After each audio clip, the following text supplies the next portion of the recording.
हमारे बीच अरुण कुमार गर्ग जी जो पार्षद हैं मौजूद हैं और इनके पिता जो रजिस्ट्रार थे उनका अटल बिहारी वाजपेयी जी का काफ़ी साथ रहा है।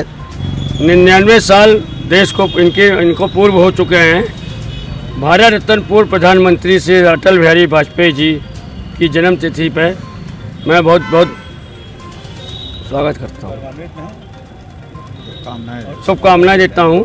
हमारे बीच आशा पाल जी मौजूद हैं जो विगत 32 वर्षों से भारतीय जनता पार्टी में हैं और जिला उपाध्यक्ष के पद पर कार्यरत हैं। माननीय सिद्धे परम आदरणीय अटल बिहारी वाजपेयी जी के 99 वर्ष जन्म के पूरे हो चुके हैं। उनके आज जन्मदिन पर हम लोग सुशासन दिवस के रूप में इसको मना रहे हैं। डीएवी कॉलेज से वो पढ़े थे और कानपुर में उनकी बहुत भूमिकाएं रही हैं। देश को विदेश तक उनका नाम हुआ है। संजय गुप्ता जी मौजूद हैं। अटल बिहारी वाजपेयी जी के 100वें जन्म दिवस 99 वर्षगांठ पे हम सभी कार्यक्रम उनका भारत विकसित भारत का सपना लेके उस उद्देश्य के साथ मना रहे हैं जो अटल बिहारी जी का सपना था, हमारा देश विकसित हो, हिंदुत्ववादी देश हो। जो हमारे देश में वो अपराधी तत्व आते हैं और विघटनकारी तत्व उपद्रव मचाते हैं, उसको रोकना और हिंदुओं को, हिंदू समाज को, हिंदुस्तान को एक सूत्र पिरोना। मेरे बीच अखिलेश मित्तल जी मौजूद हैं। अखिलेश जी, अटल जी का जीवन चरित्र युवाओं को क्या प्रेरणा देता है? अटल जी का जन्मदिन है, उस जन्मदिन पर मैं उनको श्रद्धांजलि दे रहा हूँ। एक बात उनकी मेरे को आज तक याद है, संसद भवन में संसद सत्र चल रहा था तो उन्होंने विरोधियों को एक बात कही थी कि आप अपना विरोध करिए मगर उसमें एक शालीनता बनाए रखिए, ऐसी सरल भाषा का प्रयोग करिए जिसमें कि अमर्यादित भाषा ना हो। तो यही मैं युवाओं को भी प्रेरित करता हूँ। शुक्ला जी मौजूद हैं जो भारतीय जनता पार्टी से भी जुड़े हैं और इस क्षेत्र में एक चिंतक या विचारक के रूप में भी काम करते हैं। अटल जी हमारे देश के जो पूर्व प्रधानमंत्री रहे, उनका जीवन काल हमने जैसे देखा कि उन्होंने सुशासन के लिए देश को एक जोर में बांधने के लिए बहुत सारे काम किए। उनकी वजह से ही हम आज सनातनी जो हमारा धर्म है, सनातन धर्म, वो वहाँ से हम लोगों ने उनसे प्रेरणा लेकर के सनातन के धर्म के रास्ते पे चलना शुरू किया। नारा याद आता है, कहते थे झाड़े रहो कलेक्टरगंज। तो उसका उनका मतलब ये था कि वो कलेक्टरगंज में अगर सवेरे की झाड़ू भी लगा करके अगर चीज़ इकट्ठा कर ली जाती थी, उससे कईयों परिवारों का भोजन, कईयों परिवारों का जीवन चलता था। बीच युवा होटल मैनेजमेंट के छात्र दक्ष गुप्ता जी मौजूद हैं।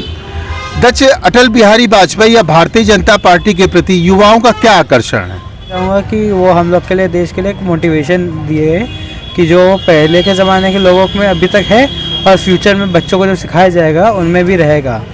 क्या संस्कार शाला जो भारतीय जनता पार्टी का एक हिस्सा मानी जाती है, सनातन संस्कृति मानी जाती है, भगवा ध्वज जो लहराए जाते हैं, इसका प्रभाव युवा पीढ़ी पर क्या पड़ता है?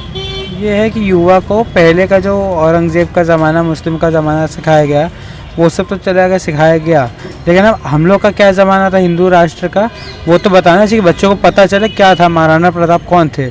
सिर्फ ये नहीं, महाराणा प्रताप एक नाम पढ़ा दिया, उनके बारे में क्या हिस्ट्री थी और कौन वो शिवाजी महाराज ने क्या थे, उनकी जो थी लड़ाई क्या थी, उनका जो हुआ देहांत किस वजह से हुआ, वो सभी पढ़ाना एक बहुत इंपॉर्टेंट चीज़ है बच्चों की, स्टूडेंट्स लाइफ के लिए। क्योंकि अगर ये सब नहीं होगा तो बच्चों को आगे कुछ पता ही नहीं चलेगा कैसे आज़ादी मिली और बाकी सब कौन थे, भगत सिंह, सुभाष चंद्र बोस, खून दो आज़ादी, तो क्यों नारा लगा। नारे तो बहुत लग सकते हैं लेकिन ये वाला नारा क्यों लगा, ये सब बहुत इंपॉर्टेंट चीज़ है तो बच्चों के लिए। हमारे बीच वाजपेयी जी मौजूद हैं जो संगठन से जुड़े हुए हैं और संघ के लिए कार्य भी करते हैं।